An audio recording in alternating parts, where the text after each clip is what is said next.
ಈಗ ಮುಂದಿನ ಪುರಸ್ಕಾರ ನಮ್ಮ ಭಾರತದ ಇಡೀ ದೇಶವಾಸಿಗಳ ನೆಮ್ಮದಿಯ ನಿದ್ರೆಗಾಗಿ ಇವರು ನಿದ್ದೆಗೆಡ್ತಾರೆ. ನಮ್ಮ ಕುಟುಂಬದ ಸಂತಸಕ್ಕಾಗಿ ಇವರು ಸಂಭ್ರಮಗಳಿಂದ ದೂರ ಇರ್ತಾರೆ. ರಕ್ತ ಸಂಬಂಧಿಯಲ್ಲ, ಆದ್ರೂ ಇವರೇ ನಮಗೆಲ್ಲ. ಭಾರತಾಂಬೆಯ ಹೆಮ್ಮೆಯ ಪುತ್ರ, ಕಾರ್ಗಿಲ್ ಯುದ್ಧದಲ್ಲಿ ಎದುರಾಳಿಗಳ ಗುಂಡಿಗೆ ಸೀಳಿದಂತಹ ವೀರ ಕನ್ನಡಿಗನಿಗೆ ಮುಂದಿನ ಪುರಸ್ಕಾರ.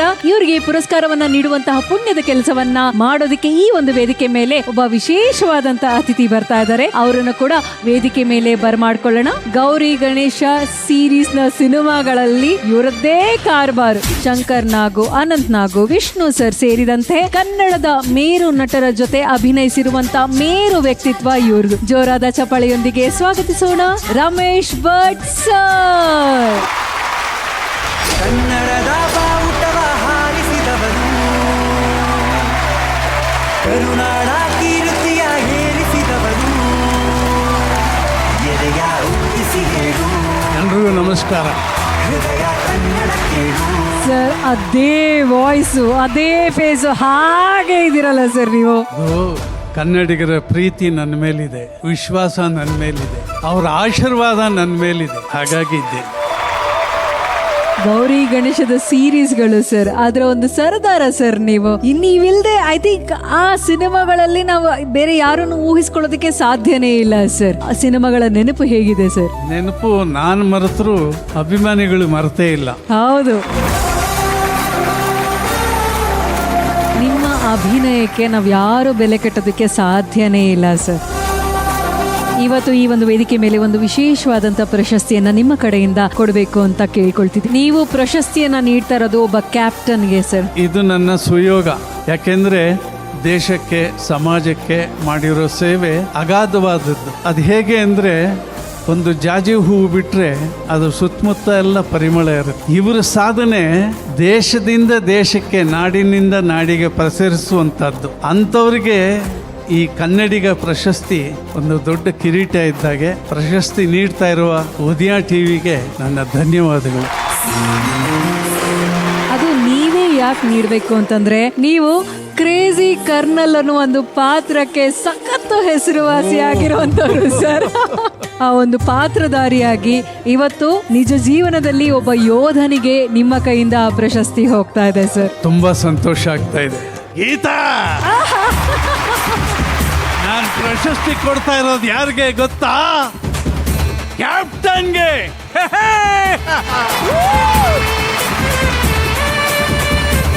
ಮಾಡಿ 36 ವರ್ಷ ಆಯ್ತು. ಆ ಎನರ್ಜಿ ಇವಾಗಿಲ್ಲ, ಆದ್ರೆ ನೀವು ನೆನಪು ಮಾಡಿದ್ರಿ, ತುಂಬಾ ಖುಷಿ ಆಯ್ತು. Very nice sir. ಈಗ ಪ್ರಶಸ್ತಿ ಯಾರಿಗೆ ಹೋಗ್ತಾ ಇದೆ ಅಂತ ನೋಡೋಣ. ಕ್ಯಾಪ್ಟನ್ ನವೀನ್ ನಾಗಪ್ಪ.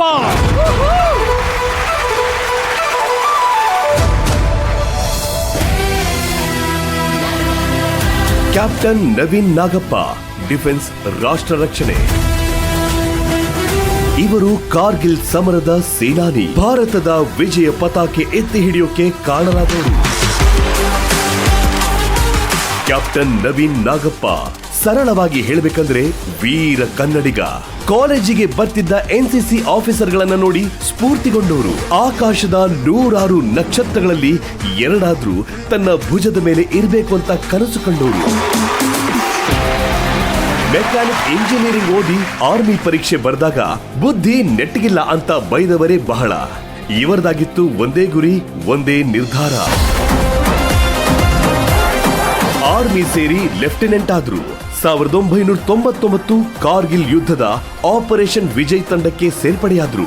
ಕೊರೆಯುವ ಚಳಿಯಲ್ಲಿ ಕಾರ್ಗಿಲ್ ಶಿಖರಗಳ ನಡುವೆ ನಿಜಕ್ಕೂ ಅಗ್ನಿ ಪರೀಕ್ಷೆ. ಆಪರೇಷನ್ ವಿಜಯ್ ಕಾರ್ಯಾಚರಣೆಯಲ್ಲಿ ಪಾಕ್ ಸೈನಿಕ ಎಸೆದ ಗ್ರೆನೇಡ್ ಅನ್ನ ಹಿಡಿದು ವಾಪಸ್ ಎಸೆದ ಸಾಹಸಿ. ಮತ್ತೆ ಇಳಿಜಾರಲ್ಲಿ ಉರುಳಿ ಬಂದ ಅದೇ ಗ್ರೆನೇಡ್ ಸಿಡಿತಕ್ಕೆ ಇವರ ಕಾಲು ತೀವ್ರ ಜಖಮಾಯಿತು. 1 ನಿಮಿಷದಲ್ಲಿ ಬದುಕೆ ಬದಲಾಯಿತು. 21 ದಿನಗಳಲ್ಲಿ ಕಾಲಿಗೆ 8 ಆಪರೇಷನ್ಗಳು. ಮತ್ತೆ ಸೈನ್ಯಕ್ಕೆ ವಾಪಸ್ ಹೋಗೋದಕ್ಕೆ ಆಗಲೇ ಇಲ್ಲ. ಛಲ ಬಿಡದೆ UPSC ಪರೀಕ್ಷೆ ಕಟ್ಟಿ ಸೂಪರಿಂಟೆಂಡೆಂಟ್ ಇಂಜಿನಿಯರ್ ಆಗಿ ಆಯ್ಕೆಯಾದರು. ತಮ್ಮ ಪ್ರೀತಿಯ ಸೇನೆಗೆ ನೇರವಾಗಿ ಅಲ್ಲದಿದ್ದರೂ ಪರೋಕ್ಷ ಸೇವೆ ಸಲ್ಲಿಸ್ತಿರೋ ಸಮಾಧಾನ ಅವರದು. ಇಂಜಿನಿಯರ್ ಆದ್ರೂ ದೊಡ್ಡ ಸಂಬಳದ ನೌಕರಿಗೆ ಹೋಗದೆ ಸೆಲ್ಯೂಟೇ ದೊಡ್ಡದು ಅಂತ ಆರ್ಮಿ ಸೇರಿದ ಕ್ಯಾಪ್ಟನ್ ನವೀನ್ ನಾಗಪ್ಪ ಅವರಿಗೆ ಉದಯ ಟಿವಿ ಹೆಮ್ಮೆಯಿಂದ ಸಮರ್ಪಿಸುತ್ತಿದೆ 2025ನೇ ಸಾಲಿನ ಉದಯ ಕನ್ನಡಿಗ ರಾಷ್ಟ್ರ ರಕ್ಷಣೆ ಪುರಸ್ಕಾರ.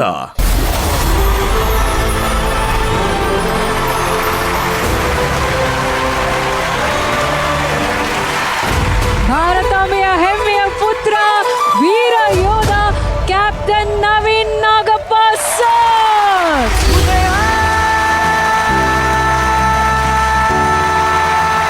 ಕನ್ನಡಿಗ ನಮ್ಮ ಉದಯ ಕನ್ನಡಿಗ, ಉದಯ ಕನ್ನಡಿಗ, ಉದಯ ಕನ್ನಡಿಗ.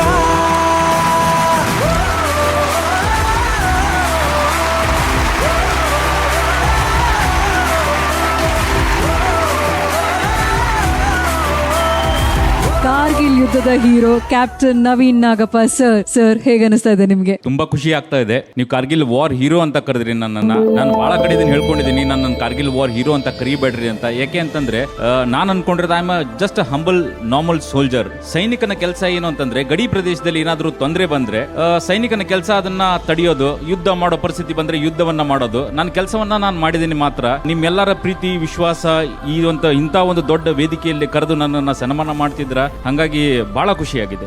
ಇಂಜಿನಿಯರಿಂಗ್ ಅನ್ನ ಬಿಟ್ಟು ನೀವು ಆರ್ಮಿಗೆ ಸೇರ್ಕೊಳ್ತೀರಾ. ಆರ್ಮಿಗೆ ಸೇರ್ಬೇಕು ಅಂತ ಯಾಕೆ ಮನಸ್ಸು ಬಂತು ಸರ್? ಹುಬ್ಳಿಯಲ್ಲೇ ಹುಟ್ಟು ಬೆಳೆದಿದ್ದು. ಇಂಜಿನಿಯರಿಂಗ್ ಮಾಡಕ್ಕೆ ಬಾಪೂಜಿ, ದಾವಣಗೆರೆಯಲ್ಲಿ ಬಾಪೂಜಿ ಕಾಲೇಜ್ ಇದೆ, ಅಲ್ಲಿಗೆ ಹೋದಾಗ ಅಲ್ಲಿ ಜೊತೆಗೆ ಅಲ್ಲಿ NCC ಆಫೀಸರ್ ಇದ್ದಲ್ಲ, ಅವ್ರ ಜೊತೆ ಇಂಟ್ರಾಕ್ಷನ್ ತುಂಬಾ ಚೆನ್ನಾಗಿ ಆಗ್ತಾ ಇತ್ತು. ಅವ್ರ ಯುದ್ಧದ ಕಥೆಗಳನ್ನ, ಅವರು ಕೌಂಟರ್ ಇನ್ಸರ್ಜೆನ್ಸಿ ಆಪರೇಷನ್ಸ್ ಹೇಗೆ ಮಾಡ್ತಾ ಇದ್ರು ಅದನ್ನೆಲ್ಲ ಕೇಳಿದಾಗ ಅನ್ಕೊಂಡೆ ನನಗೇನಾದ್ರೂ ಒಂದು ಕರಿಯರ್ ಅಂತ ಇದ್ರೆ it has to be the defence forces ಅನ್ಕೊಂಡೆ. I was so fascinated by the uniform. ಅಲ್ಲ, ನನಗೆ ಅದೊಂದು ಏನೋ ಛಲ ಬಂದ್ಬಿಡ್ತು, ಆ ಯೂನಿಫಾರ್ಮನ್ನ ನಾನು ಹಾಕೋಬೇಕು ಅಂತ. ಅವಾಗ ನಿಮ್ಗೊಂದು ಯೂನಿಫಾರ್ಮ್ ಮೇಲೆ 2 ಸ್ಟಾರ್ಸ್ ಅನ್ನ ಕೊಡ್ತಾರೆ. ಐ ಆಲ್ವೇಸ್ ಫೆಲ್ಟ್ ಆಕಾಶದಲ್ಲಿ ಸಾವಿರಾರು ನಕ್ಷತ್ರಗಳು ಇರ್ಬೋದು, ಬಟ್ ನಿಮ್ಮ ಭುಜದ ಮೇಲೆ 2 ನಕ್ಷತ್ರ ಏನು ಕೊಡ್ತಾರಲ್ಲ, ಅದೊಂದು ಮಹತ್ವನೇ ಬೇರೆ ಇದೆ. ಅದಕ್ಕೋಸ್ಕರ ನಾನು ಆರ್ಮಿ ಜಾಯ್ನ್ ಆಗಿದ್ದೆ.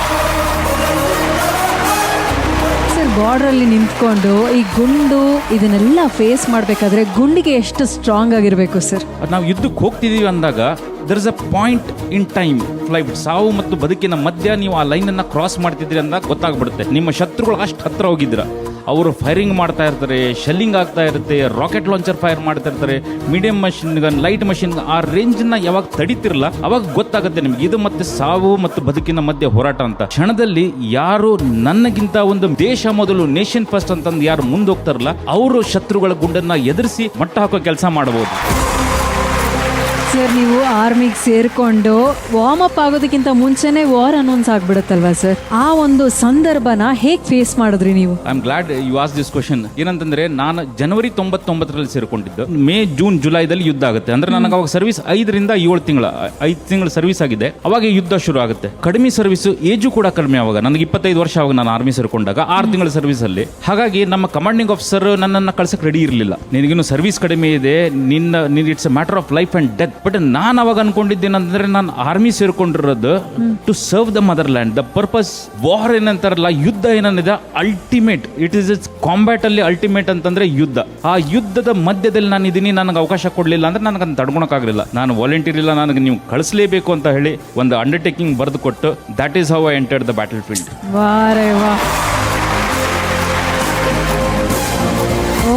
ಕತೆ ಹೇಳ್ತಿದ್ರೆ ಮೈ ಒಂಥರ ಜುಮ್ ಅನ್ಸುತ್ತೆ ಸರ್. 0.4875 ಇದು ಬರೀ ಅಂಕೆ ಅಲ್ಲ, ನಿಮ್ಮ ಬದುಕಿನ ಅಂಕಿ ಅಂಶವನ್ನೇ ಬದಲಾಯಿಸಿದಂತಹ ಒಂದು ಗುರುತು. ಇದ್ರ ಬಗ್ಗೆ ನಿಮ್ಮ ಮಾತು ಸರ್? 0.4875, ಎಸ್, ಅದು ಒಂದು ನನ್ನ ಜೀವನದಲ್ಲಿ ಅಂತ ಒಂದು ಘಟ್ಟ ಅಂತಂದ್ರೆ, ನಮ್ಮ ಯೂನಿಟ್ ಇದ್ದಿದ್ದವಾಗ ಸೋಪೂರ್ ಅಂತ ಒಂದು ಊರಿದ್ರೆ, ಶ್ರೀನಗರದಿಂದ ಸುಮಾರು ಒಂದು 40 ಕಿಲೋಮೀಟರ್ ದೂರದಲ್ಲಿ, ಅಂದ್ರೆ ನಾವು ಗಡಿ ಪ್ರದೇಶದಲ್ಲಿ ಇರಲಿಲ್ಲ. ಇದೇ ನೋಡಿ 0.5140 ನಮ್ಮ ಯೂನಿಟ್ 2 ಅಟ್ಯಾಕ್ ಅನ್ನ ಮಾಡುತ್ತೆ. ಇದು ಮೊದಲನೇ ಅಟ್ಯಾಕ್ ಆದ ನಂತರ ತೆಗೆದಂತ ಫೋಟೋಗ್ರಾಫ್. ಗನ್ಸ್ ಏನ್ ನೋಡ್ತಿದ್ರಲ್ಲ, ಇದು these wear all captured weapons. ಇಷ್ಟು ಅವ್ರ ಹತ್ಯಾರ ಇದ್ರೆ, ಇಷ್ಟು ಆರ್ಮ್ಸ್ ಅಂಡ್ ಅಮ್ಯುನಿಷನ್ಸ್ ಇದ್ರೂ ಕೂಡ, ಬಂಕರ್ಗಳು ಹಿಂದೆ ಅಡಿಗೆ ಕುತ್ಕೊಂಡಿದ್ರು ಕೂಡ, ಸಂಗಡ ಒಳಗಡೆ ಕುತ್ಕೊಂಡಿದ್ರು ಕೂಡ, ನಾವು ಓಪನ್ ಅಲ್ಲಿ ಇದ್ವಿ, ಆದ್ರೂ ಬಿಡ್ಲಿಲ್ಲ. ನಮ್ಮ ಛಲವನ್ನ ನಾವು ತೋರಿಸಲೇಬೇಕು. ಭಾರತದ ಗಡಿ ಪ್ರದೇಶದ ಒಳಗಡೆ ಏನು ಬಂದಿದ್ದಾರೆ ಅವರಿಗೆ ಒಂದು ತಕ್ಕ ಪಾಠ ಕಲಿಸಬೇಕು ಅಂತಂದು ಈ ಒಂದು ಬೆಟ್ಟವನ್ನ ಮೊದಲನೇ ಅಟ್ಯಾಕ್ ಅನ್ನ ಮಾಡಿ ಈ ಬೆಟ್ಟವನ್ನ ನಾವು ಕ್ಯಾಪ್ಚರ್ ಮಾಡ್ಕೊಂಡಿದ್ದ. ಅದಾದ ನಂತರ ತೆಗೆದಂತ ಫೋಟೋಗ್ರಾಫ್ ಇದು.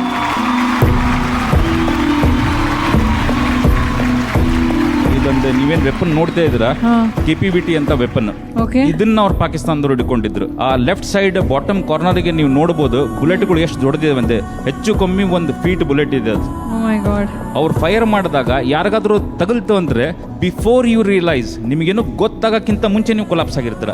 ಇಂಥ ವೆಪನ್ ಇದ್ರೂ ಕೂಡ ನಾವು ಅವ್ರನ್ನ ಫೈಟ್ ಮಾಡಿ ಅವ್ರನ್ನ ಅಲ್ಲಿದ್ದಂತ ಹೊಡೆದು ಓಡಿಸಿ ವೆಪನ್ ಅನ್ನ ಕ್ಯಾಪ್ಚರ್ ಮಾಡಿದ್ವಿ. ಬಹಳಷ್ಟು ಜನಕ್ಕೆ ನೆನಪಿರ್ಲಿಕ್ಕಿಲ್ಲ, 99ರಲ್ಲಿ ಆದಂತ ಕಾರ್ಗಿಲ್ ಕದನದಲ್ಲಿ ಈ ಅಟ್ಯಾಕ್ ಆದ ನಂತರ ಭಾರತದ ಸೇನೆಯ ಒಂದು ಯುದ್ಧದ ದಿಕ್ಕನ್ನೇ ಚೇಂಜ್ ಆಗುತ್ತೆ. ಸ್ವತಂತ್ರ ಭಾರತದ ಇತಿಹಾಸದಲ್ಲಿ ಯಾವ್ದಾದ್ರೂ ಒಂದು ಯುದ್ಧದಲ್ಲಿ ಒಂದು ಯೂನಿಟ್ಗೆ 2 ಪರಮವೀರ ಚಕ್ರ ಸಿಕ್ಕಿದ್ರೆ ಅದು ನನ್ನ ಯೂನಿಟ್ ಆದಂತ 13th battalion Jammu and Kashmir rifles ಅಂತ ಹೇಳಕ್ಕೆ ಬಹಳ ಹೆಮ್ಮೆ ಆಗುತ್ತೆ. ಸರ್, ಇಷ್ಟೊತ್ತು ಫೋಟೋಗಳನ್ನ ತೋರಿಸ್ಬೇಕಾದ್ರೆ ಒಂದ್ ಕಡೆ ಖುಷಿ ಇತ್ತು, ಒಂದು ಪ್ರೌಡ್ ಮೂಮೆಂಟ್ ಇತ್ತು, ಒಂದ್ ಕಡೆ ಅಗ್ರೆಷನ್ ಇತ್ತು, ಅದಕ್ಕೊಂದು ಸ್ಟೋರಿ ಕೂಡ ಇತ್ತು. ಈಗ ಒಂದು ಫೋಟೋ ತೋರಿಸ್ತೀನಿ ಸರ್, ಅದ್ರ ಬಗ್ಗೆ ನೀವು ಮಾತಾಡ್ಬೇಕು. Photo please. ಈ ಫೋಟೋ ಬಗ್ಗೆ ಹೇಳ್ಬೇಕಂತಂದ್ರೆ ಒಂದು ಸೆಂಟೆನ್ಸ್ ಅಲ್ಲಿ ಹೇಳ್ಬೇಕಂತಂದ್ರೆ God has been kind to me. ದೇವ್ರು ದೊಡ್ಡವರು ಅಂತ ಹೇಳ್ತೀವಲ್ಲ, ಯಾಕೆ ಅಂತಂದ್ರೆ ಕಾರ್ಗಿಲ್ ಯುದ್ಧದಲ್ಲಿ 527 ಜನ ತಿರ್ಕೊಂತಾರೆ. ಆ 527 ಜನದಲ್ಲಿ 1300ಕ್ಕೂ ಹೆಚ್ಚು ಜನಕ್ಕೆ ಪೆಟ್ಟು ಬೀಳುತ್ತೆ.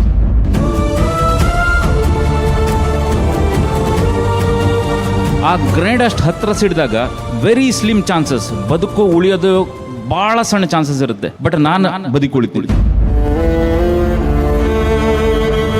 That is why I say God is great. Otherwise ಇದನ್ನ ಜುಲೈ 4ನೇ ತಾರೀಕು 1999, 4th ಜುಲೈ 1999ಗೆ ನಾವು ಅಟ್ಯಾಕ್ ಅನ್ನ ಲಾಂಚ್ ಮಾಡ್ತೀವಿ. 4th ರಾತ್ರಿ ಯುದ್ಧ ಆಗುತ್ತೆ, 5th ಡೇ ಯುದ್ಧ ಆಗುತ್ತೆ, 5th ರಾತ್ರಿ ಯುದ್ಧ ಆಗುತ್ತೆ, 6ನೇ ತಾರೀಕು ಇಡೀ ದಿನ ಯುದ್ಧ ಆಗ್ತಾ ಇದೆ.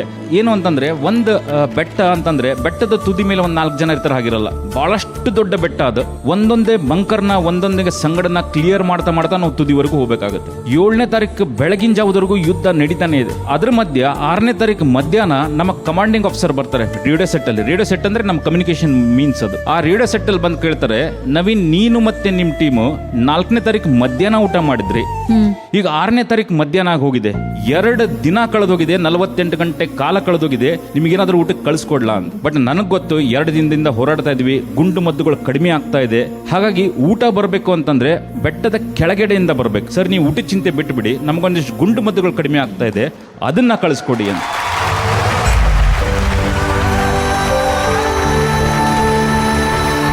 7ನೇ ತಾರೀಕು ಬೆಳಗಿನ ಜಾವದವರೆಗೂ ನಾವು ಎಲ್ಲಿವರೆಗೂ ಹೋಗಿದ್ದೀವಿ ಅಂದ್ರೆ ಇನ್ನು ಒಂದೇ ಒಂದು ಬಂಕರ್ ಉಳ್ಕೊಂಡಿದೆ. ಅದನ್ನ ವಶಪಡಿಸ್ಕೊಂಡ್ರೆ ನಾವು ಆ ಬೆಟ್ಟವನ್ನ ಗೆದ್ದಾಗುತ್ತೆ. ನಾನೊಂದು ಬಂಕರಲ್ಲಿ ಕುತ್ಕೊಂಡಿದ್ದೀನಿ, ಹಿಂಗೆ ಬಲಗಡೆ ಒಂದು ದೊಡ್ಡ ಬಂಡೆಗಲ್ ಆಚೆ ಕೊನೆ ಪೋಸ್ಟ್ ಇದೆ. ನಂಗೆ ಅವಕಾಶ ಸಿಕ್ಕಾಗ ಗನ್ ತಗೊಂಡು ಫೈರ್ ಮಾಡ್ತಾ ಇದ್ದೀನಿ. AK-47 ನನ್ನ ಪರ್ಸನಲ್ ವೆಪನ್ ಇತ್ತವಾಗ ಫೈರ್ ಮಾಡ್ತಾ ಇದ್ದೀನಿ, ಕೆಳಗೆ ಕುತ್ಕೊಂತೀನಿ. ಅವ್ರು 7ನೇ ತಾರೀಕು ಬೆಳಗಿನ ಜಾವ ಒಂದು ಹ್ಯಾಂಡ್ ಗ್ರೆನೇಡ್ ಎಸಿದ್ದಾರೆ. ಆ ಹ್ಯಾಂಡ್ ಗ್ರೆನೇಡ್ ನೀವು ಮೂವಿದೆಲ್ಲ ನೋಡಿರ್ಬೋದು ಅನ್ಕೊಂತೀನಿ, ಪಿನ್ ತೆಗೆದು ಈ ತರ ಎಸಿತಾರಲ್ಲ, ಅದೇ ಹ್ಯಾಂಡ್ ಗ್ರೆನೇಡ್. ಆ ಹ್ಯಾಂಡ್ ಗ್ರೆನೇಡ್ ಬಂದು ನನ್ನ ಕಾಲ ಹತ್ರ ಬೀಳುತ್ತೆ. ಆದ್ರೆ ಕಿಲ್ಲಿಂಗ್ ರೇಡಿಯಸ್ ಅಂತ ಹೇಳ್ತೀವಿ. ಗ್ರೆನೇಡ್ ಇಲ್ಲಿ ಏನಾದರೂ ಬಿದ್ದು ಸಿಡಿದ್ರೆ, ಹೈಪೋಥೆಟಿಕಲಿ ಇಲ್ಲಿ ಬಿದ್ದು ಸಿಡಿದ್ರೆ ಅಕ್ಕಪಕ್ಕ ಇದ್ದಂತ ಸುಮಾರು 5 ರಿಂದ 10 ಮೀಟರ್ ಎಲ್ಲ ಛಿದ್ರೆ ಆಗುತ್ತೆ. ಅಂತ ಒಂದು ಗ್ರೆನೇಡ್ ಬಂದ ನನ್ನ ಕಾಲ ಹತ್ರ ಬೀಳುತ್ತೆ. ನಮಗೆ ಟ್ರೈನಿಂಗಲ್ಲಿ ಹೇಳ್ಕೊಟ್ಟಿದ್ದಾರೆ, ನೀವು ಏನೇ ಮಾಡಬೇಕಿದ್ದರೂ ಆ ಒಂದು 3-4 ಸೆಕೆಂಡಲ್ಲಿ ರಿಯಾಕ್ಷನ್ ಟೈಮ್ ಇರಬೇಕು ನಿಮ್ದು. ನಾನು ಎದ್ದು ಓಡೋಕ್ಕಾಗಲ್ಲ, ಯಾಕಂದ್ರೆ ಅವ್ರ ಮೇಲಿಂದ ಎಸ್ತಿದ್ದಾರೆ, ಕಾಯ್ತಾ ಇರ್ತಾರೆ, ಕುಚ್ ಹರ್ಕತ್ತುಗ ಗೋಲಿ ಮಾರಂಗಿ ಅಂತ. ಎಲ್ ಶೇಪ್ ಬಂಕರ್ ಇದೆ, ಒಂದು ಕಡೆ ನಾನು ಕುತ್ಕೊಂಡಿದ್ದೀನಿ, ನನ್ನ 2 ಜವಾನ್ಸ್ ಆ ಕಡೆ ಇದ್ದಾರೆ. ಮನಸ್ಸು ಹೋಗ್ತಾ ಇಲ್ಲ, ನನ್ನ ಕಾಲಿಂದ ಆ ಹ್ಯಾಂಡ್ ಗ್ರೆನೇಡ್ ನನ್ನ ಜವಾನ್ಸ್ ಹತ್ರ ಹೇಗೆ ಓದಿಲ್ಲಿ? I cannot put my men at risk. ಹಾಗಾಗಿ ನನ್ನ ಹತ್ರ ಇದ್ದಿದ್ದು ಒಂದೇ ಅವಕಾಶ, ಅದನ್ನ ಎತ್ಕೊಂಡೆ ವಾಪಸ್ ಎಸಿಲಿಕ್ಕೆ ಹೋದೆ. ನಿಮ್ಗೆ ಏನಾದರೂ ಒಂದು ಎಸಿತೀರಾ ಅಂದ್ರೆ you need a proper swing, right? ಒಂದು ಕೈ ಫುಲ್ ಸ್ವಿಂಗ್ ಮಾಡಿದ್ರೆ ದೂರ ಹೋಗುತ್ತೆ. ನನಗೆ ಆ ಸ್ವಿಂಗ್ಸ್ ಮಾಡೋಕ್ಕಾಗಲಿಲ್ಲ, ಯಾಕಂದ್ರೆ ನಾನೊಂದು ಕನ್ಸ್ಟ್ರೈನ್ಡ್ ಸ್ಪೇಸಲ್ಲಿ ಕುತ್ಕೊಂಡಿದ್ದೆ. ಎತ್ಕೊಂಡು ವಾಪಸ್ ಎಸಿದೆ, ಬಂಡೆಗಳಿಗೆ ಬೆಳಿತು, ಉರುಳಿ ಬಂದು ಮತ್ತೆ ನನ್ನ ಕಾಲ ಹತ್ರ ಬಿತ್ತು. ಬಟ್ ನಾನು ಹೀಗೆ ಕುತ್ಕೊಂಡ್ರೆ, ಗ್ರೆನೇಡ್ ಸಿಡಿದ್ರೆ ನನ್ನ ಮೇಲಿನ ಭಾಗ ಎಲ್ಲ ಚಿದ್ರೆ ಆದರೆ ಮನೆಗೆ ವಾಪಸ್ ಏನನ್ನ ಕಳಿಸ್ತಾರೆ, ಏನು ಉಳಿದಿರಲಿಲ್ಲ ಕಳ್ಸಕ್ಕೆ.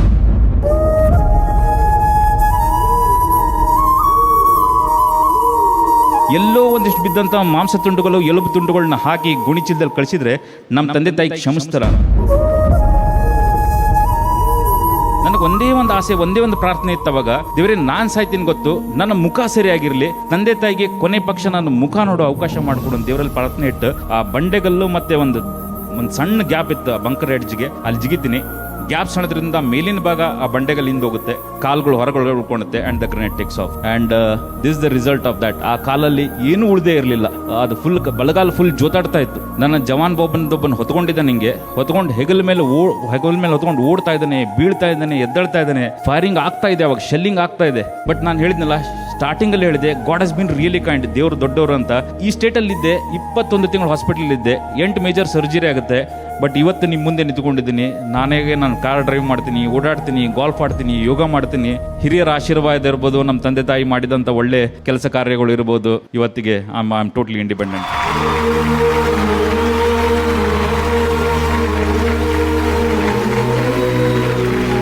ನಮ್ಮೆಲ್ಲರ ಕಡೆಯಿಂದ ಒಂದು ರಾಯಲ್ ಸಲ್ಯೂಟ್.